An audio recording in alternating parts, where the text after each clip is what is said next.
नमस्कार साथियों, स्वागत है आप सभी का सत्या एक्सीलेंट यूट्यूब चैनल पे। साथियों, पिछले वीडियो में मैंने आपको 100 तक क्वेश्चन कवर किया था और 100 तक क्वेश्चन मैंने आपको बताया। और आज हम स्टार्ट करने वाले हैं क्वेश्चन नंबर 101 से। यदि आपने पिछली वीडियो नहीं देखी है तो मैंने प्लेलिस्ट बना रखा है और उस प्लेलिस्ट का लिंक आपको इस वीडियो के डिस्क्रिप्शन बॉक्स में मिल जाएगा और पिछली वीडियो आप वहां से जाकर देख सकते हैं। ये question ITI second year electrician trade के लिए मोस्ट इम्पोर्टेंट है। तो यदि आप ITI second year electrician trade के छात्र हैं तो आप इस वीडियो को कंप्लीट देखिएगा। तो चलिए आज का क्वेश्चन शुरू करते हैं। क्वेश्चन नंबर 1 है साथियों आपके सामने, अर्थात क्वेश्चन नंबर 101 है, जहां से पूछा जा रहा है कि कहाँ डीसी मिश्रित मोटर को प्राथमिकता दी जाती है। सबसे पहले तो मैं आपको बता दूं साथियों, मेरी मिश्रित जो मोटर होता है, इस मिश्रित मोटर को हम संयुक्त मोटर के नाम से भी जानते हैं। तो संयुक्त जो मोटर होता है साथियों, इसको हम पोल मोटर भी कहते हैं। और पोल मोटर में एक खास विशेषता होती है कि ये फील्ड पोल और जो श्रेणी पोल होता है, जो श्रेणी होता है ये और जो समांतर होता है, इन दोनों वाइंडिंग होती है। इस पे ध्यान रखिएगा, ये किसकी विशेषता है साथियों? तो मिश्रित मोटर की विशेषता है।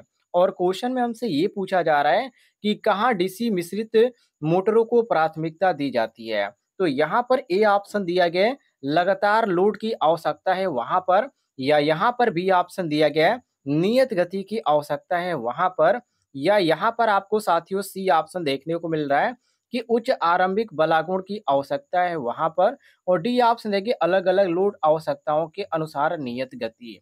तो ऑप्शन नंबर आपका डी ऑप्शन बिल्कुल सही हो जाएगा साथियों, ध्यान रखिएगा। क्योंकि साथियों यहाँ पर मैंने आपको अभी बताया कि जो मिश्रित मोटर होती है, इसकी फील्ड पोल पर श्रेणी और समानांतर समांतर दोनों वाइंडिंग होती है। मतलब कि ये जो मोटर होती है, श्रेणी और समांतर दोनों की तरह कार्य करती है। तो इस मोटर को हम वहां पर वरीयता देते हैं जहां पर गति भी नियत हो और लोड भी चेंज होता रहता हो। तो यहाँ पर हम कह सकते हैं कि अलग अलग लोड आवश्यकताओं के अनुसार नियत गति पर इसको हम प्राथमिकता देते हैं और वहां पर ज्यादातर इसका उपयोग किया जाता है। ऑप्शन नंबर डी साथियों आपका करेक्ट आंसर हो जाएगा। क्वेश्चन काफी इंपॉर्टेंट है, क्वेश्चन को ध्यान दीजिएगा। चलिए आगे बढ़ते हैं साथियों, क्वेश्चन नंबर 102 को देखिए। क्वेश्चन नंबर 102 आपके सामने, जिसमें पूछा जा रहा है कि डीसी मोटर के लिए स्टार्टर की क्या आवश्यकताएं हैं। ए ऑप्शन दिया गया है, फील्ड धारा को सीमित करें, बी ऑप्शन है फील्ड वोल्टेज को सीमित करें, या अदर अदर बहुत सारे ऑप्शन दिए गए हैं। तो ये किस चीज से क्वेश्चन पूछा जा रहा है? डीसी मोटर के लिए स्टार्टर की पूछ रहा है कि उसकी आवश्यकता क्या है।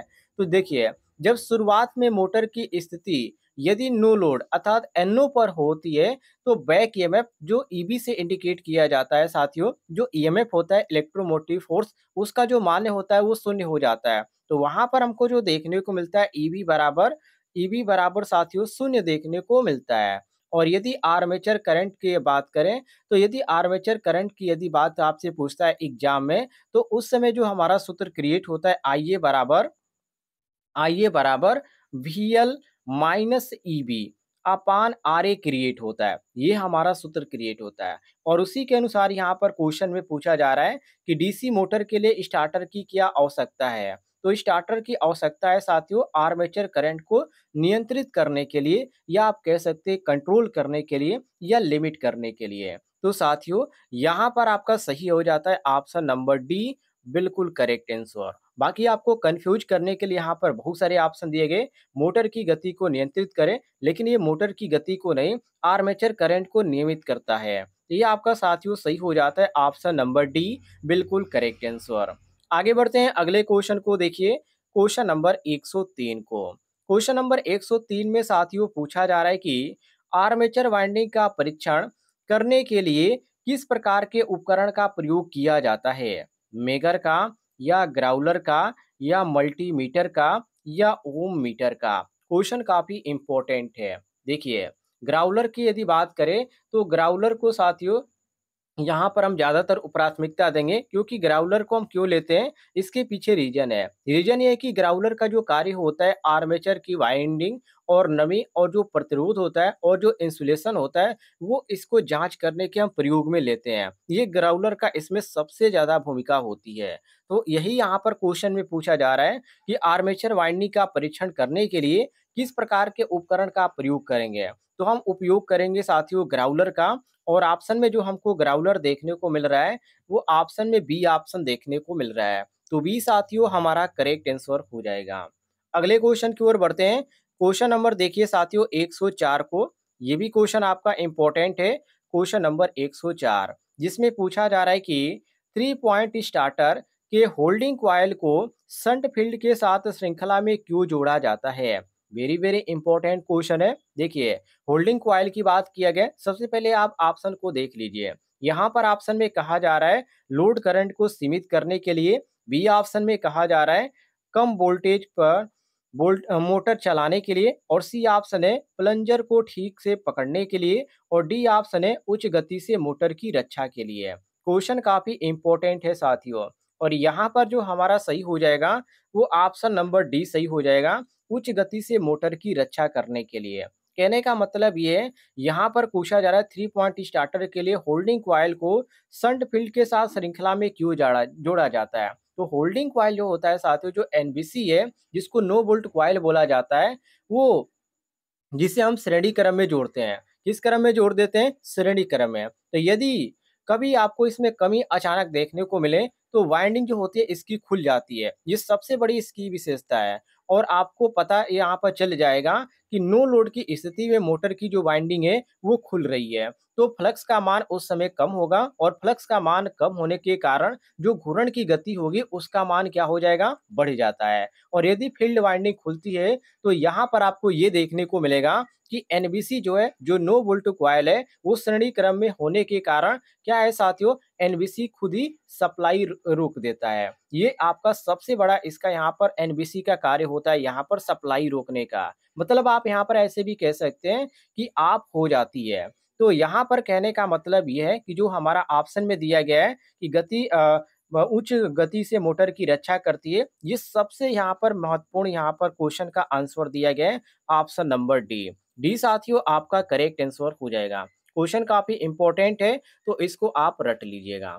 चलिए आगे बढ़ते हैं अगले क्वेश्चन की ओर। अगला क्वेश्चन आपके सामने क्वेश्चन नंबर 105, जिसमें पूछा जा रहा है कि किसी यौगिक मोटर की विशेषताओं के बिना बदले डीओआर बदलने के लिए सबसे अच्छी विधि क्या है? सबसे पहले आप यहाँ पर डीओआर के बारे में जान लीजिए। डीओआर का साथियों पूरा नाम होता है डायरेक्शन ऑफ रोटेशन। ध्यान रखिएगा, कभी कभी इसका फुल नेम भी पूछ दिया जाता है। तो यहाँ पर सबसे अच्छी विधि की बात कर रहे हैं। तो देखिए, यहाँ पर सबसे अच्छी विधि में जो आपका दिया गया आर्मेचर धारा दिशा बदले, ये बिल्कुल यहाँ पर सही दिया गया है, क्योंकि यौगिक मोटर मतलब यहाँ पर आप कंपाउंड मोटर बोल सकते हैं। यौगिक मोटर को आप कंपाउंड मोटर बोल सकते हैं, कोई भी गलत नहीं होगा। क्योंकि साथियों कंपाउंड मोटर जो होता है, ये दोनों वाइंडिंग से उत्पन्न फ्लक्स जो होता है वो एक जगह यहाँ पर करता है, जिसको हम यहाँ पर फाइटी, जिसको हम फाइटी के अनुसार सूत्र में जानते हैं। फाइटी बराबर होता है phi S H plus phi X हो जाता है। तो ये आपका होता है। आप यहाँ पर ऐसे भी कह सकते हैं कि यदि आप इसमें फील्ड वाइंडिंग बदल देंगे, तो मोटर कंपाउंड से डिफरेंशियल में बदल जाएगा। ये आप कह सकते हैं। तो घूर्णन की गति यदि बदली जाएगी, तो घूर्णन की गति बदलने के लिए कंपाउंड मोटरों में फील्ड वाइंडिंग में कोई भी बदलाव नहीं करना चाहिए, या नहीं होता है, ऐसे भी आप कह सकते हैं। तो यहाँ पर आपको कौन सा ऑप्शन सही देखने को मिल रहा है? तो यहाँ पर पूछा जा रहा है किसी यौगिक मोटर की विशेषताओं के बिना बदले डीओआर बदलने के लिए सबसे अच्छी विधि कौन सी है? तो आर्मेचर धारा की दिशा, ये सबसे अच्छी विधि है। ऑप्शन नंबर ए आपका बिल्कुल करेक्ट आंसर हो जाएगा। आगे बढ़ते हैं अगले क्वेश्चन को देखिए, क्वेश्चन नंबर 106 को।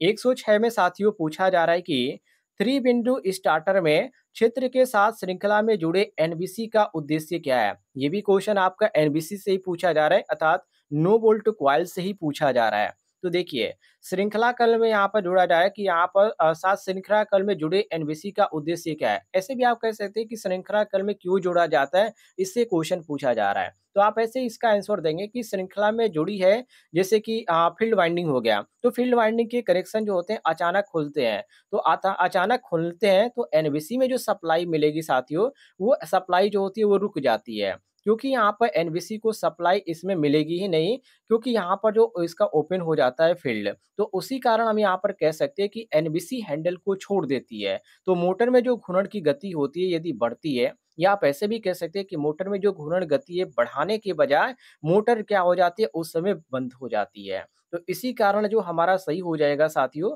यहाँ पर गति में वृद्धि को रोकने के लिए, अर्थात आप कह सकते हैं कि यहाँ पर मोटर को रोकने के लिए भी यहाँ पर किया जाता है। तो ऑप्शन में जो आपका सही हो जाता है घूर्णन की गति रोकने के लिए, ये आपका डी ऑप्शन बिल्कुल करेक्ट आंसर हो जाएगा। डी साथियों करेक्ट आंसर हो जाएगा, मिला लीजिएगा। आगे बढ़ते हैं क्वेश्चन नंबर 107 को देखिए।